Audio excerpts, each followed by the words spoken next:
అందరివి చేతులెత్తి Bible పైకెత్తండి. Bible ఉండాలి. ఖడ్గం ఇది, కత్తి ఎక్కడికి వెళ్ళినా సరే మనల్ని కాపాడుతుంది. కాబట్టి బైబిల్ అనేది మీ దగ్గర ఉండాలి. పఠింప శ్రేష్ఠ గ్రంథము బైబిల్, పఠింప శ్రేష్ఠ గ్రంథము బైబిల్, పఠింప శ్రేష్ఠ గ్రంథము బైబిల్, పఠింప శ్రేష్ఠ గ్రంథము బైబిల్. అనుదినం పఠించిన ప్రేమతోడ నడుపును, ఓ పఠింప శ్రేష్ఠ గ్రంథము బైబిల్. హల్లెలూయా, హల్లెలూయా. భక్త్ సింగ్ గారు బైబిల్ కానీ తేకపోతే బయటకు పంపించేవారు. తెలుసునండి, చిన్న పిల్లలకు కూడా బైబిల్ ఉండాలి. చాలా మంచిది. మీరు ప్రయాణం చేసినా మీ బ్యాగ్లో బైబిల్ ఉండాలి. సమయానికి అది కాపాడుతుంది మిమ్మల్ని. కాబట్టి బైబిల్ మీ దగ్గర ఉండాలి. ఇది గుర్తు చేసుకోండి. ఎక్కడికి వెళ్ళినా, కష్టంలో, శ్రమలో, ఇబ్బందిలో, ప్రతి దాంట్లో, అపాయాల్లో నిన్ను కాపాడుతుంది ఈ యొక్క గ్రంథం. అందుకే ఈ గ్రంథము జీవ గ్రంథము, అంటే జీవిస్తారు. ఈ బైబిల్ ఉంటే జీవిస్తారు. ఈ విషయాన్ని గుర్తు చేసుకోండి. హెబ్రీయులకు రాసిన పత్రిక చూసుకుందాము. 4వ అధ్యాయం 12-13 వచనాలు. ఎందుకనగా దేవుని వాక్యము సజీవమై బలము గలదై రెండంచులు ఎటువంటి ఖడ్గము కంటేను వాడిగా ఉండి ప్రాణ ఆత్మలను కీళ్లను మూలుగులను విభజించినంత మట్టుకు దూరుచు హృదయం యొక్క తలంపులను ఆలోచనలను శోధించుచున్నది. దేవునికి మహిమ కలుగునుగాక. ఈ మాట హెబ్రీయుల పత్రికలో అపోస్తలుడైన పౌలు రాస్తున్న మాటలు ఇక్కడ చూస్తున్నాము. ఏంటండి? దేవుని వాక్యము రెండంచులు గల ఖడ్గము, సజీవము గలదై ఎటువంటి ఖడ్గము కంటేను వాడిగా ఉండి ప్రాణాత్మలను కీళ్లను మూలుగులను విభజించినంత మట్టుకు దూరుచు హృదయం యొక్క తలంపులను ఆలోచనలు శోధించుచున్నది. దేవునికి మహిమ కలుగునుగాక. మీరు ఎప్పుడైనా ఏదైనా చెయ్యాలనుకున్నప్పుడు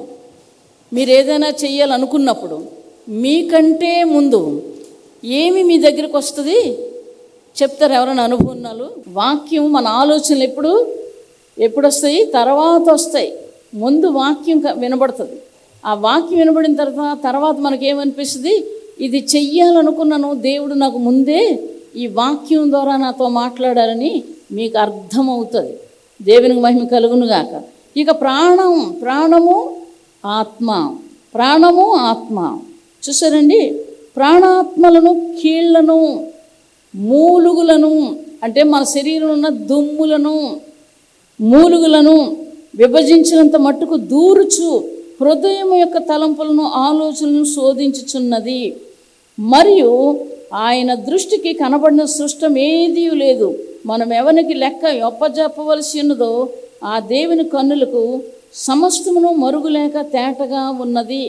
దేవుడు చూడలేదు, దేవుడు కళ్ళు మూసేసుకున్నాడు అని అనుకుంటారు. దేవుడు ప్రతిదీ తెలుసు. ఆ సంగతి మీకు తెలియదు, మనకు తెలియదు, మీకు తెలీదు. ఆయన ఎక్కడి నుంచి చూస్తాడంటే దగ్గరగా, మీరు ఇంకా దూరంగా ఉన్నారు కానీ ఆయన ఇలా చూస్తాడు. ఇలాగే ఉంటుంది. మనం ఇలాగ ఉంటాం, కనబడతాం.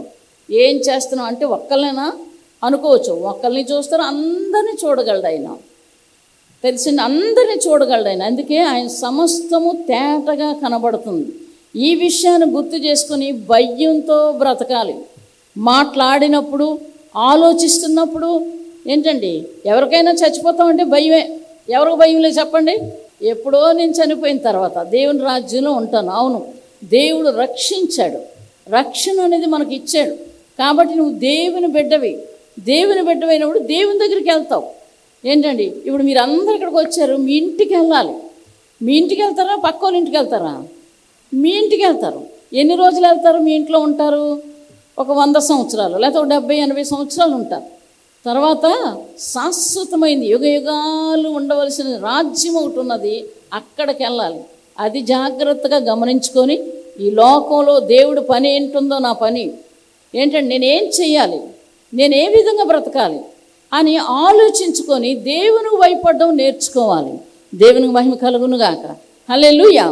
దావీదు అలాగా ఒంటరిగా ఉండి ఏంటంటే తను చేసిన పాపానికి పరుపు తేలిపోయిందంట. పరుపు తేలిపోయినంత కన్నీరు కార్చాడు. చెప్పాలంటే మనం ఎవరం కార్చట్లేదు, కానీ పరుపు తేలిపోయిన కన్నీరు కార్చాడు. దేవుడు విడుదలిచ్చాడు. ఆ పాపానికి ఒక శిక్ష ఉంది. మీరు మారు మనసు పొందకముందు పాపానికి క్షమాపణ ఉంటుంది. తర్వాత మరలా చేస్తూ చేస్తూ చేస్తూ ఉంటే శిక్ష అనేది దావీదుకు దాచి ఉంచాడు దేవుడు. అది చెయ్యకూడదు, తెలిసి తెలిసి చేసిన పాపం అది. ఏది విత్తితే అది కోస్తామన్న మాట బైబిల్ స్పష్టంగా చెప్తుంది. ఈ మాట చెప్తుందని చెప్తారు కానీ మానరు. కాబట్టి దేవుడి నుంచి శిక్ష తప్పదు.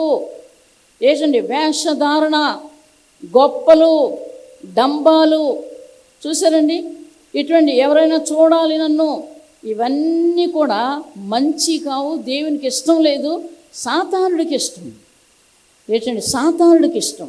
కాబట్టి ఏమి చేస్తున్నారో మీరు గుర్తుంచుకోండి. వాక్యం చదవాలి, ప్రార్థన చెయ్యాలి. ఒక 5 అధ్యాయాలైనా చదవడం నేర్చుకోండి. వాక్యం చదివితే ఏమవుతుంది? పరిశుద్ధాత్మ శక్తి నీ మీదకి వస్తుంది. నువ్వు పరిశుద్ధంగా బ్రతకడానికి ఆశ్రయం వాక్యమే. పరిశుద్ధంగా బ్రతకాలంటే వాక్యము. దేవునికి మహిమ కలుగునుగాక. నేను చదువుకోలేదు, నాకు ఎలా తెలుసు? నాకు తెలీదు, కానీ బైబిల్ చదవడం మొదలుపెట్టాను. రాత్రులు 1 గంట దాకా చదివేదాన్ని. 7 గంటల నుంచి 1 గంట దాకా ప్రార్థన, వాక్యం.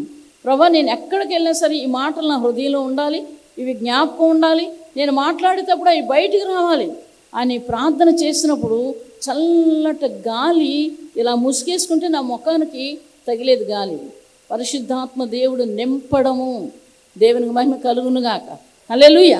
ఒంటరిగా ఉన్నప్పుడు నువ్వు ఎలా బ్రతకాలో నేర్పిస్తుంది బైబిలు. నీ భర్త నీకు నేర్పించడు, నీ పిల్లలు నీకు నేర్పించరు, నీ తల్లిదండ్రులు నేర్పించరు, నువ్వు కూడా ఎవరికి నేర్పించలేవు, కానీ బైబిల్ నేర్పిస్తుంది. బైబిల్ ఒంటరి బ్రతుకులో ప్రయాణం ఎలా చేయాలో మనకి నేర్పిస్తుంది. దేవునికి మహిమ కలుగునుగాక. హల్లెలూయా. ఈ విషయాలు గమనించుకోవాలి. ఏమంటున్నారు? 2 అంచుల ఖడ్గము. లోపల మూలుగుల్లోకి వెళ్తుంది, మూలుగుల్లో రక్తం దగ్గరికి వెళ్తుంది, తర్వాత నీ హృదయంలోకి కూడా వెళ్తుంది అది. కాబట్టి జ్ఞాపకం ఉంచుకోండి, ఈ మాటలు జ్ఞాపకం ఉంచుకోండి. ఎవరైనా చదువుకున్న వాళ్ళు ఉన్నా, ఎవరైనా సరే, ఎటువంటి కష్టాలు వచ్చినా రావని దేవుడు చెప్పలేదు. వస్తాయి, భయంకరమైన సమస్యలు నీకే వస్తాయి, నాకే వస్తాయి. వాళ్ళలాగా జీవిస్తే రావు. ఏంటంటే అవతలలాగా మనం జీవిస్తే రావు.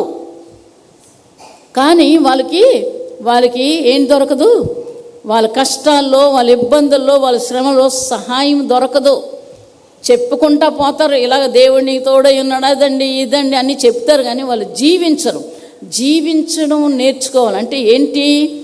జీవించడం అంటే ఏంటి?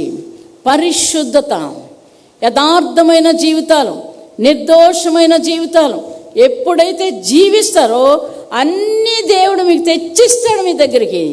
దేవునికి మహిమ కలుగునుగాక. పరిశుద్ధత లేకుండా నువ్వెంత వాక్యం చదివినా పరిశుద్ధత లేకుండా, దేవుని ఆజ్ఞలు ఆలకించకుండా, దేవుని మాట వినకుండా నువ్వేది చేసినా నీకు శూన్యమే, ఏది జరగదు. చదవచ్చు, వాక్యం చదవచ్చు గంటల తరబడి. దేవుని ఆజ్ఞలు ఆలకించడం నేర్చుకోవాలి. ప్రతి ఒక్కరు భయంతో ఆలకించడం నేర్చుకోవాలి. వాక్యాన్ని ఏమి చెప్తుందో వాక్యానుసారంగా జీవించడం నేర్చుకోవాలి. అప్పుడు పరలోకపు తండ్రి అంటున్నాడు, నేనే సత్యమును జీవము. మార్గం, పరలోకానికి మార్గం, ఈ భూమి మీద ఉన్నప్పుడు మార్గం, తర్వాత సత్యాన్ని నేను కాబట్టి, సత్యం మాట్లాడుతున్నాను కాబట్టి సత్యం మీరు నేర్చుకోండి, తర్వాత మీకు నిత్య జీవాన్ని నేను ఇస్తానని ఆ 3 మాటల్లో దేవుడు చెప్తున్న మాటలు. యోహాను సువార్త 14వ అధ్యాయంలో మాటలు ఉంటాయి. కాబట్టి ఈ మాటలు మీ హృదయంలో పెట్టుకోవాలి. వాక్యమే మిమ్మల్ని రక్షిస్తుంది. మీరు కాలేజీకి వెళ్ళినప్పుడు మీ అమ్మగారు వెళ్తారా, మీ నాన్నగారు వెళ్తారా? మీతో ఇంకెవరు ఉంటారు? మీ కాలేజీలో ఎవరు ఉంటారు?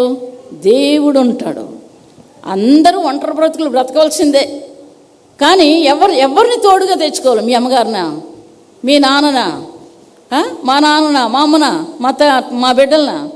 ఎవ్వరు నాతో రారు, నీతో రారు. అలాగ అన్నారంటే అది అబద్ధం.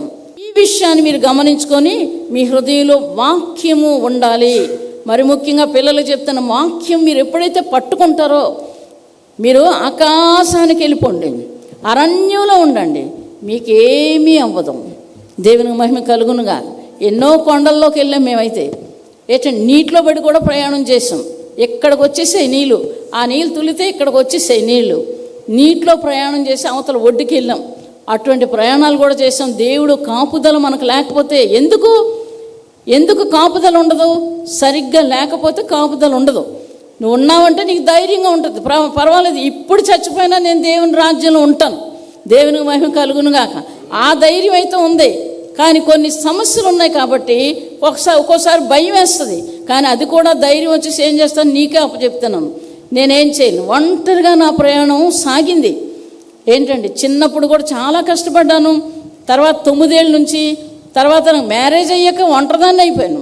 ఏంటండి, వీళ్ళ నాన్నగారు అయితే వదిలేసి వెళ్ళిపోవడమే. 3 నెలలు 4 నెలలు వదిలేసి వెళ్ళిపోవడం. చెప్పరు చేయరు, ఇంట్లో ఏముందా, పిల్లలు తింటారా, ఆమె తింటారా, ఏమీ లేదు.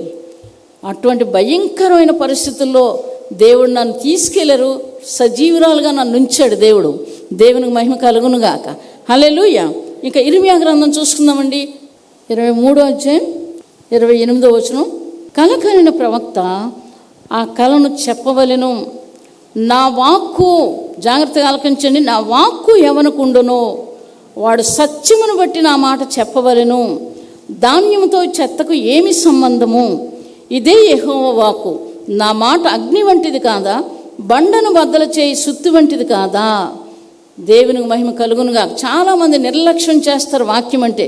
ఇక్కడ దేవుడు చెప్తున్నాడు, నా వాక్యము ఎవనుకుండునో వాడు సత్యమును బట్టి నా మాట చెప్పవలెను. ధాన్యముతో చెత్తకు ఏమి సంబంధము? ఇదే యెహోవా వాక్కు. నా మాట అగ్ని వంటిది కాదా, బండను బద్దలు చేయి సుత్తి వంటిది కాదా? మాట, దేవుని మాట బండ లాంటిది, సుత్తి లాంటిది, చూసారండి, అగ్ని లాంటిది. ఇంకో దగ్గర అయితే చాకలి వాణి సబ్బు వంటిది, శుభ్రంగా ఉతికేస్తుంది మనుషుల్ని. దేవునికి మహిమ కలుగునుగాక. ఈ మాటలు మనిషిని ఉతుకుతుంది. ఏంటంటే, వాళ్ళైతే బట్టలు ఉతుకుతారు కానీ అక్కడ మనిషిని ఉతుకుతుంది. ఉతకాలంటే మనకి గద్దెంపు మాటలు మనకు ఉండాలి. మన తప్పులన్నీ బయటికి రావాలి. అవి రావాలంటే గద్దెంపు వాక్యం మనకు ఉండాలి. అప్పుడు మనం ఉతకబడతాం. ఏంటంటే, మనలో ఏముందో అది తీసేసుకోవడానికి అవకాశం కలుగుతుంది. ఎప్పుడు దేవుడికి ప్రథమ స్థానాన్ని ఇస్తారో మీరు బాగుపడతారు. ఇలాంటి వాళ్ళు ఉన్నారు కాబట్టి ఏం చెప్తున్నారు దేవుడు ఇక్కడ, ఏం చెప్తున్నారంటే, కల కనిన ప్రవక్త కలను చెప్పవలెను. ఎప్పుడు చెప్తారు? సత్యంగా ఉంటేనే చెప్పగలరు, లేకపోతే అది జరగదు. సత్యంగా ఉంటేనే చెప్పగలరు, మాట్లాడగలరు. వాళ్ళే వేసుకుంటారు, చెప్పమంటారు, నా పేరు ఇది, మా యొక్క సంఘం పేరు ఇది, ఇదిగో మా పాప పేరు ఇది, నా పేరు ఇది అని చెప్తాం, అంతే. వాళ్ళు వేసుకుంటారు, అంతేగాని గొప్పలన్నీ ఎక్కడున్నాయో పడిపోయారని లెక్క దేవుని రాజ్యం కూడా ఉండదు. దేవునికి మహిమ కలుగునుగాక. వేషధారులు ఉన్నది ఉన్నట్లు చెప్పడం నేర్చుకోవాలి. ఏదైతే జరిగిందో అది చెప్పడం నేర్చుకోవాలి. ఏదైతే చూస్తున్నామో అది చెప్పడం నేర్చుకోవాలి. కానీ దానికి ఒకటి కల్పించి ఆ దగ్గర ఇంకొక ఉంటుంది, ఇంకొక 3 రాస్తామంటే అక్కడ లేనిది ఎలా రాస్తారు? ఇలాంటి పనులు చేస్తారు. అలా చెయ్యకూడదు. దేవుడు సజీవుడు, ఆయన చూస్తున్నాడు. భయపడడం నేర్చుకోవాలి. ఇక యోబు గ్రంథం చూసుకుందామండి.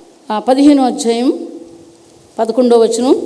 దేవుడు సెలవిచ్చిన ఆదరణ నీకు తేలికగా ఉన్నదా? ఇట్లా నీతో మృదువుగా పలకబడిన వాక్యము తేలికగానున్నదా? చూస్తారండి, దేవుడు సెలవిచ్చిన ఆదరణ నీకు తేలికగా ఉన్నదా?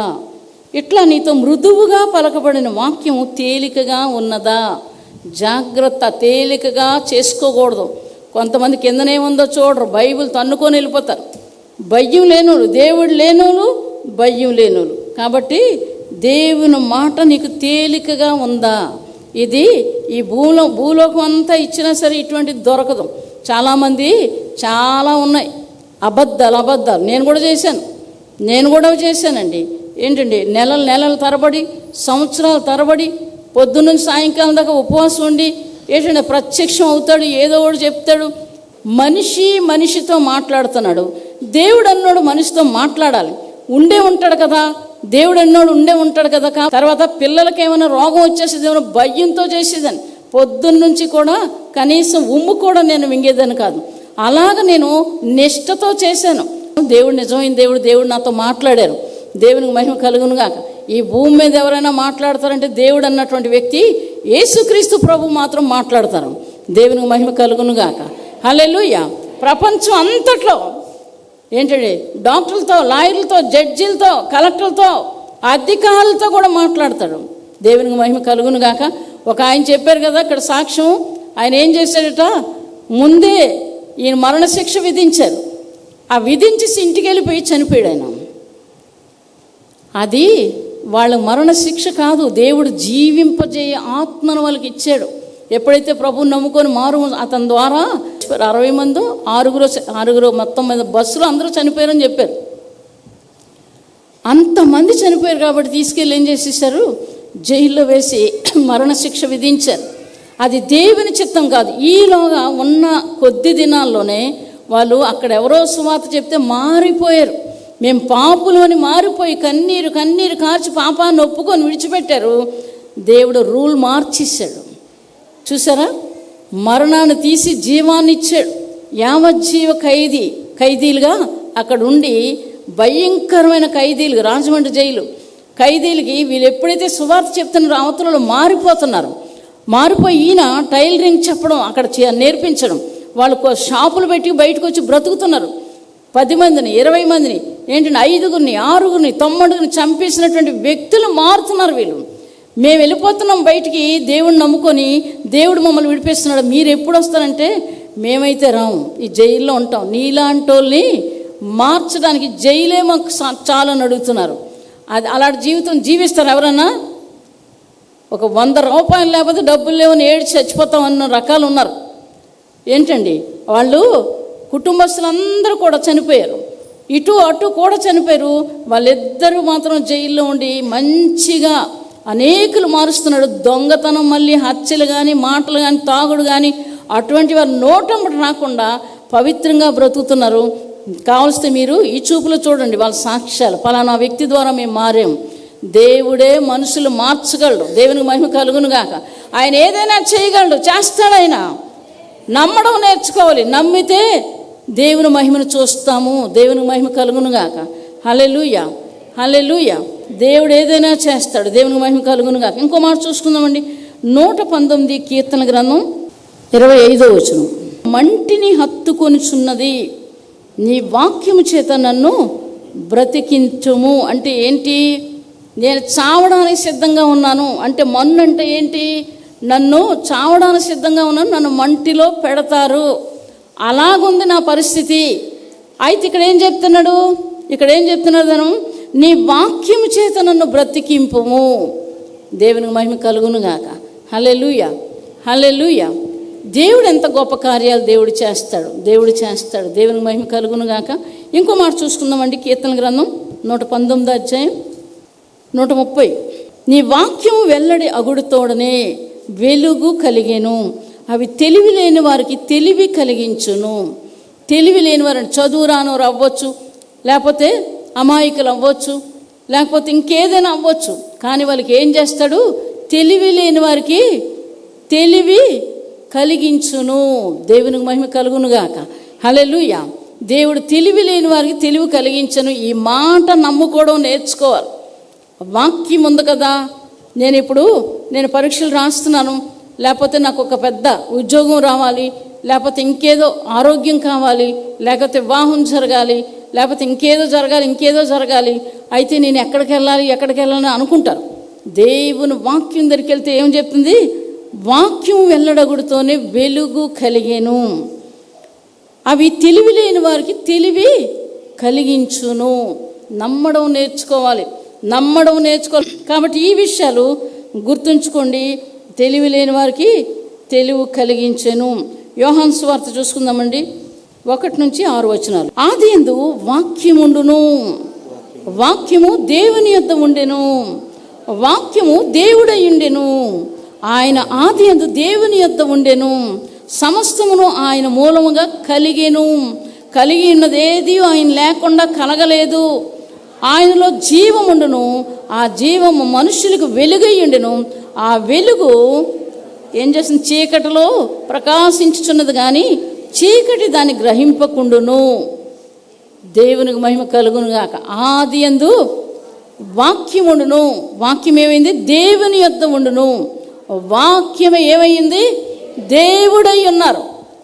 జ్ఞాపకం చేసుకోవాలి. అందుకే బైబిల్ ఎక్కడికి వెళ్ళినా సరే పట్టుకెళ్ళాలి. మీరు ఉద్యోగాలకు వెళ్ళనివ్వండి, కాలేజీలకు వెళ్ళనివ్వండి, ఇంట్లో ఉండి బైబిల్ మీ దగ్గర ఒక చిన్న బైబిల్ కొనుక్కోండి, మీ జోబీలో పెట్టుకోండి, లేదా మీ బ్యాగ్లో పెట్టుకోండి. మీకు అది ఆదరణ ఇస్తుంది. మీకు భయంకరమైన పరిస్థితుల్లో మీకు ఎటు తోచిన సమయంలో బైబిల్ ప్రార్థన చేసుకుని తీస్తే ఒక మాట నిన్ను ఆదరిస్తుంది. నీ గుండె అంతా కూడా మారిపోతుంది. దేవునికి మహిమ కలుగునుగాక. హల్లెలూయా, హల్లెలూయా. నాకు మొన్న కూడా చాలా బాగోలేదు. చాలా గ్యాస్ పెయిన్ వచ్చేసింది. ఏంటంటే పడుకొని లెగలేకపోతున్నాను. అయితే ఎలాగా ఇది అని అనుకున్నాను, ఏం జరుగుతుందో అనుకొని వాక్యం దగ్గరికి వెళ్ళాను. యెషయా గ్రంథం చూసుకుందామండి. వాక్యాన్ని అడిగాను, ప్రభా నాకేమవుతుంది అని అడిగినప్పుడు దేవుడు ఎంత చక్కని మాటలు దేవుడు మనకిస్తాడు. 22వ వచనం, వారు కట్టుకున్న ఇండ్లలో వేరొకరు కాపురం ఉండరు, వారు నాటుకున్న వాటిని వేరొకరు అనుభవింపరు. నా జనుల ఆయుష్యం వృక్షాయుష్యమంత అగును. నేను ఏర్పరచుకున్న వారు తాము చేసుకున్న దాని ఫలమును పూర్తిగా అనుభవింతురు. దేవునికి మహిమ కలుగునుగాక. క్లియర్గా దేవుడు వాగ్దానం ఇచ్చారు. తర్వాత నా బాగోలేతే రాణి కూడా ప్రార్థన చేస్తుంది, ఏడ్చి చాలా. కానీ ఎక్కడ చూసినా నొప్పే, ఎక్కడ చూసినా గ్యాస్ నొప్పులు, మెడవైపు ఇవన్నీ నొప్పులే. నాకు కూడా భయం వేసింది, గుండెలో నొప్పి వస్తుందేమో ఏంటి, అన్నీ కనిపెట్టి ప్రార్థన చేస్తున్నాను. అయితే నాకు కొన్ని విషయాలు బయలుపరిచారు. బాగా చిల్లంగలు పెడుతున్నారని. ఆ తర్వాత ఒక పెద్ద గొర్రెపోతు, ఏంటండి గావుపోతులు అంటారు, మీకు తెలుసో లేదో నాకు తెలీదు. గావుపోతులు అంటే గెడ్డలు ఉంటాయి, బలంగా ఉంటుంది. తర్వాత దాన్ని కట్టేశారు, దాని కొరకు ప్రార్థన చేయమని చెప్పారు. దేవునికి మహిమ కలుగునుగాక. చూడు, కొన్ని గొర్రెలు కట్టబడి ఉన్నాయి, దాని కొరకు ప్రార్థన చేయమని చెప్పారు. అప్పుడు ప్రార్థన చేశాను నేను. దేవునికి మహిమ కలుగునుగాక. విజ్ఞాపన చేశాను. తర్వాత చర్చికి వచ్చాను, ప్రార్థన చేసుకున్నాను. చర్చికి వచ్చి ప్రార్థన చేయగానే చాలా సంతోషం వచ్చింది నాకు. దేవునికి మహిమ కలుగునుగాక. అయితే ఇక్కడ నా జనుల ఆయుష్యము వృక్షాయుష్యం అంత అగును. వృక్షం అంటే 100 ఏళ్ళు ఉంటుందట వృక్షం. దేవునికి మహిమ కలుగునుగాక.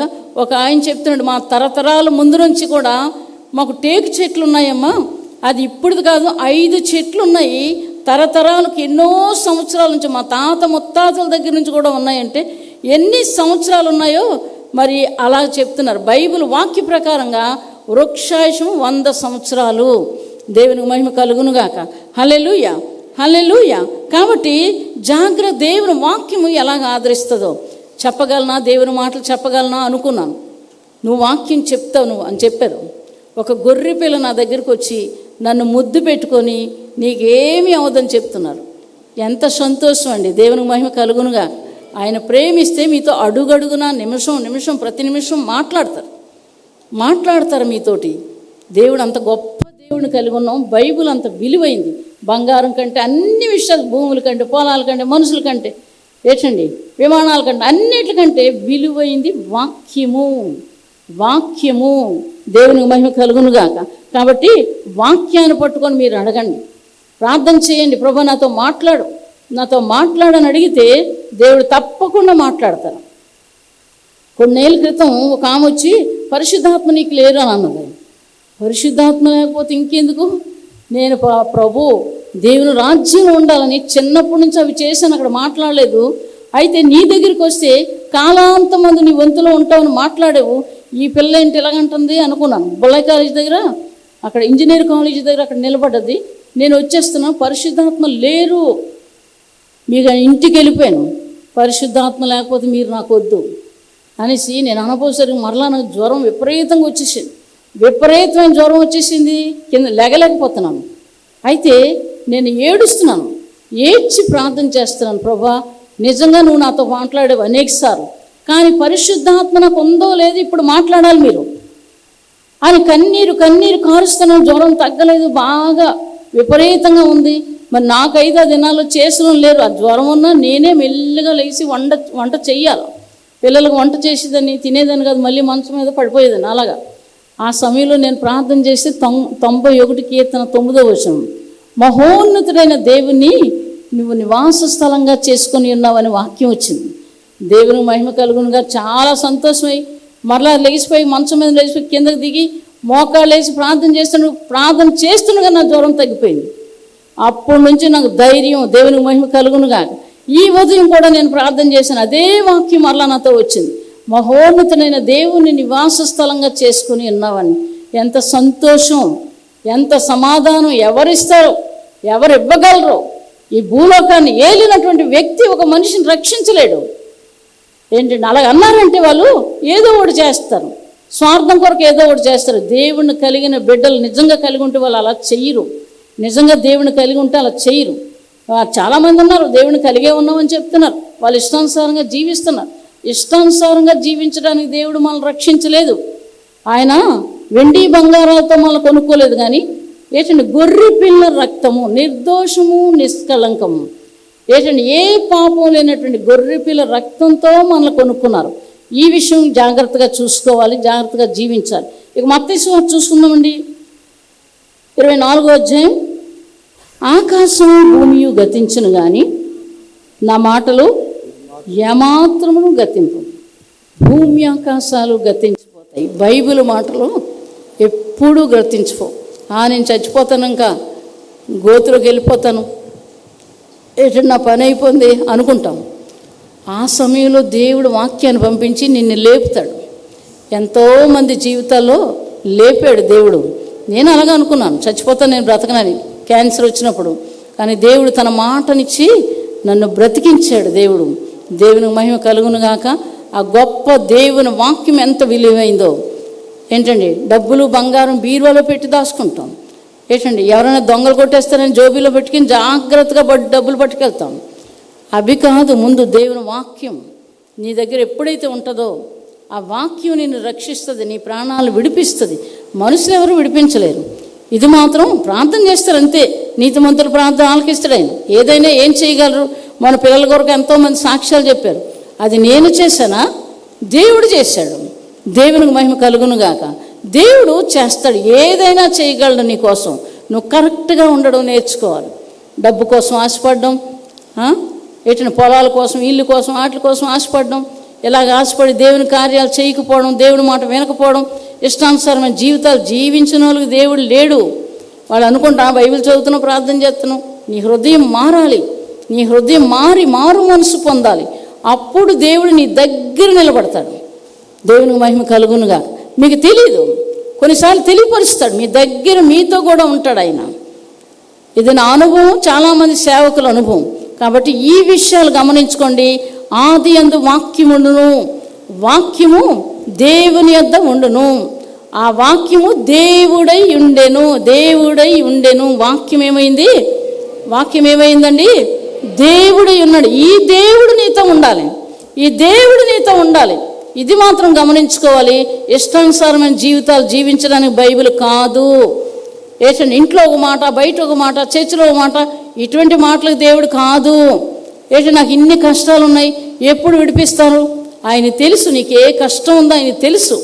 ఫలాంది ఉంది నీకు, నువ్వు చెప్తున్నావు, ఆలకిస్తున్నాడు ఆయన. ఆయన సమయంలో నిన్ను అందుకుంటాడు. నీ చుట్టూ శత్రువులు ఉన్నారనుకోండి, ఏంటండి నీకు ఇంత డబ్బు చేతిలో పెడితే ఏం చేస్తారు? శత్రువులు ఏం చేస్తారు? పన్నాగాల పన్ని అది లాక్కుంటారు. అందుకని నీకు ఇవ్వడం. ఏంటండి, ఇవన్నీ తొలగిపోయాక అప్పుడు నీ చేతిలో పెడతాడు. అది ఎవరికి తెలుసు? దేవుడు తెలుసు, నీకు నాకు తెలియదు. మనం అనుకుంటాం ఇంత ప్రార్థన చేస్తున్నాం, నాకు డబ్బులు ఎప్పుడు ఇస్తాడు, లేకపోతే వీళ్ళు ఎప్పుడు రక్షించబడతారు. మనం అనుకుంటాం. దేవుడు రక్షణ ఇస్తాడు, కాపుదల, దేవుని కాపుదల విస్తారంగా ఉంది. లేకపోతే డబ్బులు లేకపోతే ఏమి లేకపోతే నువ్వు ఎలా బ్రతికేస్తున్నావు? ఎలా బ్రతకగలుగుతున్నావు? దేవునికి మహిమ కలుగునుగాక. తిండి లేకపోయినా దేవుని వాక్యం ఉంటే బ్రతకగలం. ఏంటంటే నెలకొక్క పూట తినేదాన్ని, నెలంతా పనసపళ్ళు, ఏంటండి మామిడికాయలు తినేదాన్ని, మంచినీళ్ళు తాగేదాన్ని. ఇంకొకరికి అయితే కడుపులో నొప్పులు వచ్చేస్తాయి. సంవత్సరంన్నర తర్వాత ఊర్లోకి వచ్చాక కూడా, వైజాగ్ వచ్చాక కూడా అలాగే ఉండి పరిస్థితులు. కానీ నేను చచ్చిపోలేదు, సజీవురాలని నిల్చున్నాను. తిండి లేకపోయినా ఎవరికి తెలుసు? ఆయనకి తెలుసు. ఏంటంటే అవి తింటే మనకి తెలుసు. ఒక వారం రోజులు తిని చచ్చిపోతావురా, వారం రోజులు తింటున్నావు, ఇలా రోజు తినేస్తున్నావు నువ్వు. ఇవి తింటే పలాంది అవుతుంది అని మనం అనుకుంటాం. కానీ ఆ పరిస్థితులను బట్టి దేవుడు మనల్ని కాపాడుతూ ఉంటాడు. దేవునికి మహిమ కలుగునుగాక. హల్లెలూయా. ఈ మాట కాపాడుతుంది. ఈ మాట కాపాడుతుంది. అడవిలో ఒంటరి ప్రయాణాల్లో దేవుడు వెలుగై ఉండి నన్ను నడిపించారు. ముందు ఆయన వెలుగై ఉండి వెళ్ళి నన్ను నడిపించారు. భయం వేసింది. అయ్యో సింహాలు ఎలుగుబంట్లు ఊర్లోకి వచ్చేస్తాయి, పూలు వచ్చేస్తాయి. సాయంకాలం అయితే ఏడుస్తున్నాను, నా పిల్లల్ని దేవుని రాజ్యంలో చేర్చు, ఇప్పుడు నేను ఎలాగా చచ్చిపోవడం ఖాయమే. అలాంటి పరిస్థితుల్లో కన్నీరు కారిస్తే నా ముందు నుంచి వెలుగు వెళ్ళింది. ముందుకి వెళ్ళి మా ఇంటి దాకా కూడా వెలుగు నన్ను వెంబడించింది. దేవుడు నన్ను ఇంట్లోకి తీసుకొచ్చి పెట్టాడు. అటువంటి భయంకరమైన పరిస్థితుల్లో ఏ అధికారులు అలా చేయగలరు? దేవునికి మహిమ కలుగును గాక. మీతో లేరా ఆయన? మీతో లేరా? మీకు ఏం జరుగుతుందో ఆయన తెలియదా? మీకు ఏం జరుగుతుందో ఆయన తెలుసు, మీకంటా ముందు తెలుసు. మీ గర్భంలో ఉండగానే మీ గురించి మీకు తెలుసు. దేవునికి మహిమ కలుగును గాక. హల్లెలూయా. ఎట్టి పరిస్థితుల్లో మా కుటుంబాలు దేవుణ్ణి నమ్ముకుంటే ఒప్పుకోవు, అసలు ఒప్పుకోవు. ఎప్పటికీ సాగుతున్నారు జీడి బంకల్లా. ఎప్పటికీ కూడా దేవుణ్ణి నమ్ముకున్నాం అందుకే ఇలాగైంది అంటుంటారు అప్పుడప్పుడు. నా దేవుడే నాకు కావాలంటాను. దేవునికి మహిమ కలుగును గాక. హల్లెలూయా, హల్లెలూయా. అయితే అటువంటి భయంకరమైన పరిస్థితుల్లో దేవుడు నాకు దొరికాడు. నువ్వు ఆ దేవుడిని నమ్ముకోవడానికి ఇన్ని బాధలు పడుతున్నావు అలాగనివారు. ఆ దేవుడిని నమ్ముకోవడానికి నేను బాధలు కాదు, నాకు కావాలని చేస్తున్నారు మీరు. దేవుడు అలా చేయడు. దేవుడు నన్ను బ్రతికించి ఆయన ప్రాణాన్ని పెట్టాడు. నా ప్రాణాలు పోకుండా ఆయన ప్రాణాలను అడ్డుపెట్టి నన్ను కాపాడాడు. ఆ దేవుడు గొప్ప దేవుడు. దేవునికి మహిమ కలుగును గాక. హల్లెలూయా. అటువంటి కుటుంబాలు నేను ఒక్కరిదాన్ని రక్షించబడ్డాను. ఒకరోజు చాలా దెబ్బలు, వీపంతా రక్తం వచ్చేస్తుంది, బ్లౌజ్ అంతా తడిసిపోయింది. ఆ దెబ్బలు భయపడి పారిపోయి మా అన్నయ్య వాళ్ళ ఇంటికి వెళ్ళాను. ఇలా కప్పేసుకొని వెళ్ళాను. తర్వాత ఇది తీసి చూపించాను. అయితే ఏం చేశాడు, అన్నం పెట్టాడు, తినేదాకా ఊరుకున్నాడు. తర్వాత అటు నుండి వచ్చి తీసుకొచ్చి దిగబెట్టాడు. వీళ్ళ దగ్గరికి వెళ్ళకూడదు జీవితంలో అనుకున్నాను. వెళ్ళలేదు, మానేశాను. తర్వాత వాళ్ళ పిల్లల్నిచ్చి చేయమన్నారని నేను చేయలేదని 20 సంవత్సరాలు నాతో మాట్లాడడం మానేశాడు. తర్వాత ఎప్పుడైతే నా స్థితిగతులు బాగున్నాయో అప్పుడు ఏమంటున్నారు, నిజంగా ఇన్ని బాధలు పడ్డావు కానీ దేవుడు నిజంగా తోడై ఉన్నాడు అన్నారు. దేవునికి మహిమ కలుగును గాక. హల్లెలూయా, హల్లెలూయా. అలాగే అన్న 17 రోజులకి అయితే సువార్త చెప్పొచ్చు, మారిపోతాడు కావాలనుకున్నాం. 17 రోజులకి హార్ట్ అటాక్ వచ్చి చచ్చిపోయాడు మా అన్నయ్య. మా అక్క అలాగే చాలా బాధలు పెట్టింది, ఆమె కూడా చనిపోయింది. నిజంగా దేవుడు నీకు తోడై ఉన్నాడని చెప్పి చచ్చిపోయారు వాళ్ళందరూ. దేవుడు ఉన్నాడండి. దేవుడు నీ జీవితంలో ఏది చెయ్యాలో ఆయన చేస్తాడు. నువ్వు తిన్నగా నడవడం, బైబిల్ పట్టుకొని నడవడమే నేర్చుకోవాలి. డబ్బు కాసి చూసి, మనుషులు కాసి చూసి, బంగారం కాసి చూసి, ఇల్లు కాసి చూసి ఇది వదిలేస్తే ఏమీ లేదు. శూన్యం వారి జీవితాల్లో మిగులుతుంది. ఈ విషయం మాత్రం గుర్తుంచుకోండి. దేవుని వాక్యాన్ని కలిగి మీరుండండి. ప్రార్థన చేసుకుందాం. వందనాలు చెల్లిస్తున్నాం నాయన, నీకు వందనాలు. మీ పాదాల దగ్గరికి రావడానికే మా కృప చూపించండి. ఈ భూమి మీద నాయన మీ పని చేయడానికి సహాయం చేయండి నాయన. మీకు వందనాలు. వాక్యం వారి హృదయంలో ఉంచండి. వాక్యానుసారమైన జీవితాలు దయచేయండి. మిమ్మల్ని ప్రేమించే మనసు దయచేయండి నాయన. వాక్యం వారి గుండెల్లో గూడు కట్టుకోవడానికి కృప దయచేయండి. జీవాధిపతి సైతాన్ని ఎత్తుకెళ్ళిపోకుండా సహాయం చేయండి నాయన. వాక్యానుసారమైన జీవితాలు దయచేయండి. యేసు నామమున వేడుకుంటున్నాం తండ్రి. ఆమేన్. హల్లెలూయా, హల్లెలూయా.